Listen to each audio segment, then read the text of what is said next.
L'éclairage quoi? Apparu à Paris au XVIIe siècle, l'éclairage public connaît un essor européen 200 ans plus tard grâce au gaz. L'éclairage public, ça sert d'abord à voir et à être vu. Il révèle les zones de circulation et leurs abords et permet d'identifier les piétons ou les obstacles. Il sert aussi à mieux comprendre l'organisation de la ville. Grandes artères, espaces commerçants, voies piétonnes. Enfin, il met en valeur les bâtiments et rend les espaces publics plus sûrs, confortables et conviviaux. Alimentés par un réseau électrique autonome et spécifique à l'éclairage public, les lampes transforment l'électricité en lumière. Leurs optiques forment l'angle de diffusion en fonction du besoin. Aussi, bien éclairé ne veut pas dire beaucoup éclairé, bien au contraire. D'ailleurs, la nuit, l'œil n'a pas besoin de beaucoup d'éclairage, car il est plus sensible au contraste. Par contre, attention aux zones d'ombre qui sont dangereuses. Et ETDE dans tout ça, qu'est-ce qu'elle fait?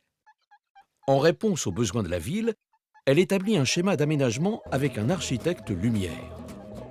Objectif, réduire les coûts de fonctionnement et les coûts liés à la consommation d'énergie. Ces deux approches, indépendantes ou pas, aboutissent à un programme de travaux. Concrètement, un projet d'éclairage public consiste à installer les lampadaires et à les alimenter via un réseau enterré ou un réseau sur les façades des bâtiments. Et surtout, il faut exploiter le réseau au quotidien. Des systèmes de gestion centralisés permettent à ETDE de connaître en temps réel l'état du réseau, d'être plus réactif en maintenance, de s'assurer que les objectifs fixés sont atteints et d'informer collectivités et usagers. Enfin, ETDE accompagne les collectivités sur les évolutions technologiques et ses projets tout au long du contrat. L'un des principaux enjeux, c'est moins consommer. L'éclairage public représente plus d'un tiers de la facture d'électricité des villes.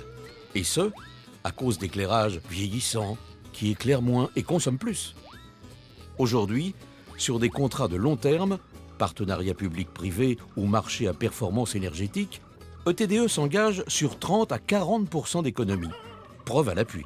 Cela nécessite des investissements de départ, mais avec des premiers résultats obtenus rapidement.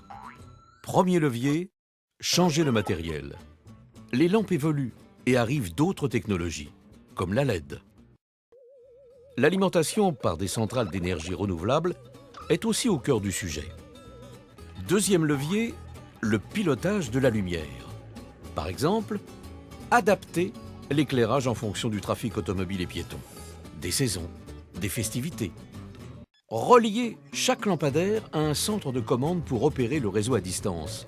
Allumage, extinction et gradation de la lumière, gestion des incidents, amélioration continue de la performance énergétique.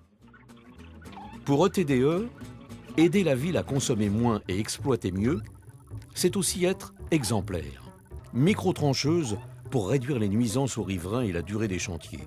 Véhicules électriques, nacelles écologiques fonctionnant sur moteur éteint, chantiers propres avec recyclage de matériel, protection de la biodiversité dans la conception de l'éclairage public. Et demain, on fait quoi? ETDE a conçu CityBox, un réseau électrique intelligent qui délivre au pied des lampadaires des services très utiles pour la ville et ses habitants, en plus d'une exploitation dynamique de l'éclairage point par point. Réseau de caméras nomades, sonorisation, capteurs environnementaux, bornes de paiement, recharge de véhicules électriques, bref, ETDE transforme l'éclairage public en réseau intelligent pour la ville de demain.